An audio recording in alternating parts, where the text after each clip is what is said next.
সংবাদের শুরুতেই থাকছে আজহারকে মুক্তি না দিলে 3 কোটি সমর্থক জেলে যেতে প্রস্তুত হয়ে যাবে বললেন ডক্টর শফিকুর রহমান। এরপর থাকছে বাংলাদেশে $29 মিলিয়ন কারা পেয়েছে যা জানালেন ডোনাল্ড ট্রাম্প। এবং সবশেষে থাকছে রেমিটেন্স যোদ্ধাদের যথাযথ মূল্যায়নের দাবি জানালো বাংলাদেশ ঐক্য পার্টি।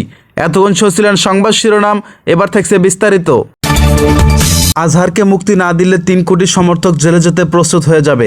জামাতে ইসলামের আমির ডক্টর শফিকুর রহমান বলেছেন, আওয়ামী লীগ ক্ষমতায় আসার পর জামাতের শীর্ষের 10 নেতাকে খুন করা হয়েছে। 13 বছর কারাগারের অন্ধকারে প্রকোষ্ঠে ধুকে ধুকে আজহারুল ইসলাম জীবনের সঙ্গে লড়াই করেছেন। দয়া করে এখনই তাকে মুক্তি দেওয়ার ব্যবস্থা করুন। তাকে ভেতরে রেখে আমি আর বাইরে থাকতে চাই না।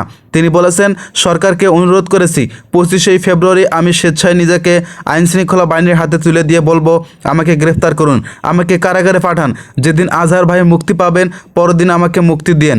তাকে যদি মুক্তি না দেন, জামাতে ইসলামীকে সরাসরিভাবে দেশের 3 কোটি মানুষ সমর্থন করেছেন। এই 3 কোটি মানুষ জেলে যাওয়ার জন্য প্রস্তুত হয়ে যাবে। শনিবারে 22 ফেব্রুয়ারি দুপুরের লক্ষ্মীপুর আদর্শ সমাজ সরকারি উচ্চ বিদ্যালয় মাঠে জামাতের গণজামাতে প্রধান অতিথির বক্তব্যে তিনি সব কথা বলেছেন। জেলা জামাতের ব্যানারে এই আয়োজন করা হয়েছে। শফিকুর রহমান বলেছেন, 54 বছরে এই বাংলাদেশের অনেক কিছু বদলে গিয়েছে। দফায় দফায় রক্তের বন্যা বয়ে গিয়েছে। এই 54 বছর অনেকের জনের শাসন আমরাও দেখেছি, অনেক আদর্শের কথা আপনারা শুনেছেন, কিন্তু সংখ্যাগরিষ্ঠ মানুষের ইসলামের আদর্শের শাসন এখনও দেখার সুযোগ হয়নি। অতীতে সোনার বাংলা কায়েম করতে গিয়ে শ্মশানে বাংলা কায়েম করেছে। কোরআনই একমাত্র সোনার বাংলা কায়েমের গ্যারান্টি দিতে পারে, আর কেউ দিতে পারবে না। বাংলার জমিনে তার পরীক্ষা নিরীক্ষা শেষ, এখন হবে ইনশাআল্লাহ কোরআনের বাংলাদেশ। ডক্টর শফিকুর রহমান বলেছেন, 53 বছর চলে গেল, আমরা সত্যিকারের স্বাধীনতা পেলাম না। এর আগেও 47 সালে আমরা স্বাধীনতা হয়েছিলাম, তখনও পেলাম না।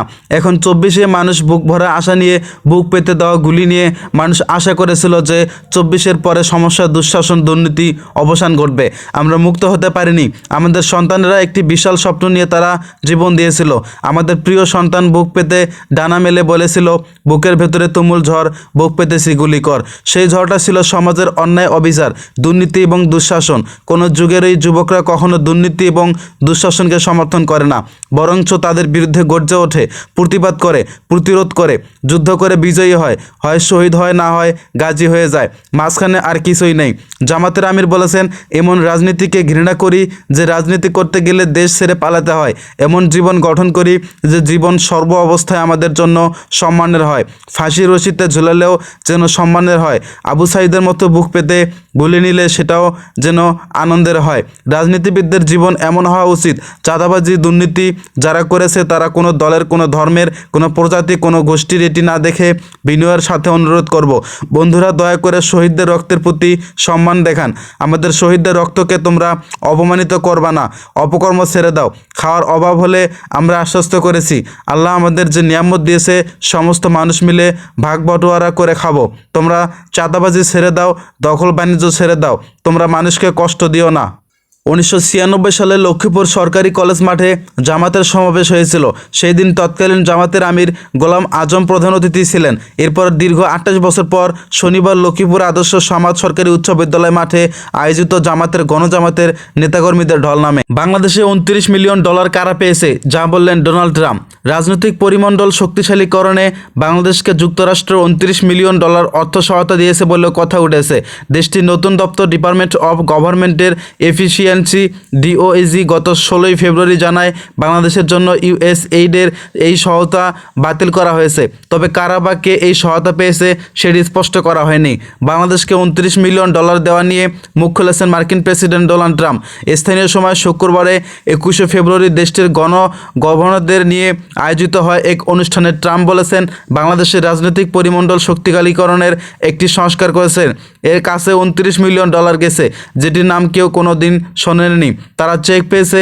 আপনারা ভাবতে পারবেন, আপনারা ছোট সংস্থা আছে, আপনি এখানে 10,000 পান, ওইখানে 1 লাখ পান। আমরা যুক্তরাষ্ট্রের সরকার থেকে $29 মিলিয়ন পেয়েছি বাংলাদেশকে দেওয়ার জন্য। ওই সংস্থার মাত্র 2 জন কাজ করেছেন। আমি মনে করি তারা খুব খুশি, তারা খুবই ধনী। কয়েকদিন পর মহান ব্যক্তি হওয়ার জন্য বড় কোনো ম্যাগাজিনে তাদের ছবি প্রকাশ হবে। তিনি আরও বলেছেন, রাজনৈতিক পরিমণ্ডল শক্তিশালী করতে বাংলাদেশকে $29 মিলিয়ন দেওয়া হয়েছে। কেউ জানে না এই রাজনৈতিক পরিমণ্ডল কী হবে, এটির মানেটা কি সেটিও কেউ জানে না। এছাড়া ভারতের ভোটদানে উৎসাহিত করতে 21 মিলিয়ন ডলার দেওয়া হয়েছে বলেও দাবি করেছেন ডোনাল্ড ট্রাম্প। তিনি বলেছেন, আর 21 মিলিয়ন ডলার যাচ্ছে আমার বন্ধু প্রধানমন্ত্রী মোদির কাছে ভোটারদের ভোট কেন্দ্রে আনার জন্য। আমরা ভারতকে এজন্য 21 মিলিয়ন ডলার দিয়েছি। আমাদের ব্যাপার কি বলবেন? আমিও ভোট কেন্দ্রে ভোটারদের উপস্থিতি চাই। এদিকে বাংলাদেশের কোনো সংস্থা যুক্তরাষ্ট্রের কাছ থেকে 29 মিলিয়ন ডলার পেয়েছে সেটি এখনও স্পষ্ট করা হয়নি।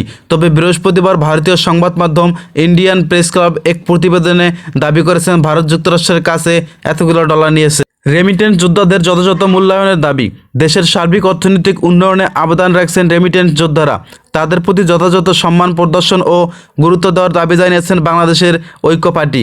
শনিবার 22 ফেব্রুয়ারি রাজধানীর সাংস্কৃতিক বিকাশ কেন্দ্রে প্রিয় মাতৃভূমিকে উন্নত দেশে রূপান্তরের সবার মধ্যে ঐক্য সৃষ্টির অপরিহার্যতা শীর্ষক আলোচনা সভায় নেতারা এ দাবি করেছেন।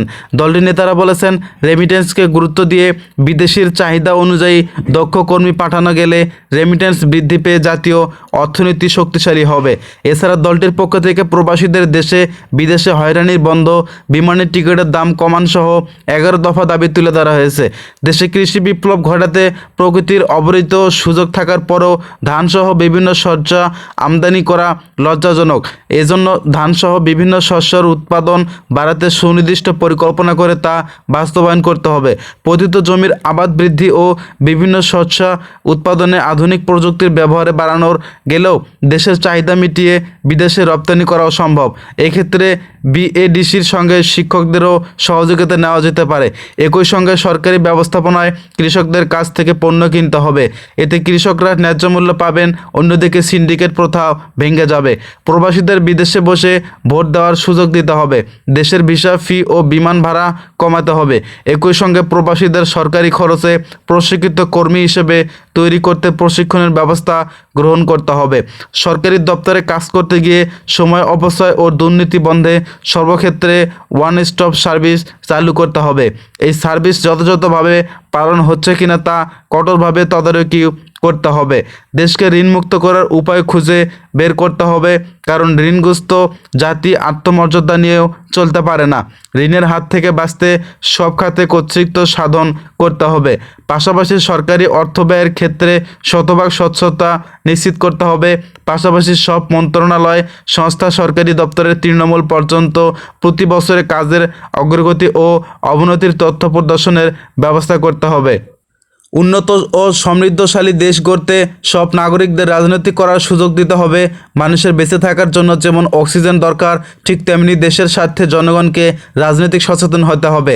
বাংলাদেশের ঐক্য পার্টিতে দলের শীর্ষ নেতাদের নীতি ও আদর্শে শতভাগ আদর্শায়িত হওয়ার কথাও বলা হয়েছে, যা রাষ্ট্রীয় পর্যায়ে পর্যন্ত বাস্তবায়ন করতে হবে। সর্বস্তরে গণতন্ত্র নিশ্চিত করা, সৎ ও যোগ্যদের যোগ্যতার মূল্যায়ন করতে হবে। অহংকারী ও পরিশ্রমকাতর নেতৃত্বের রাষ্ট্রীয় গুরুত্ব কোনো পদে রাখাও যাবে না।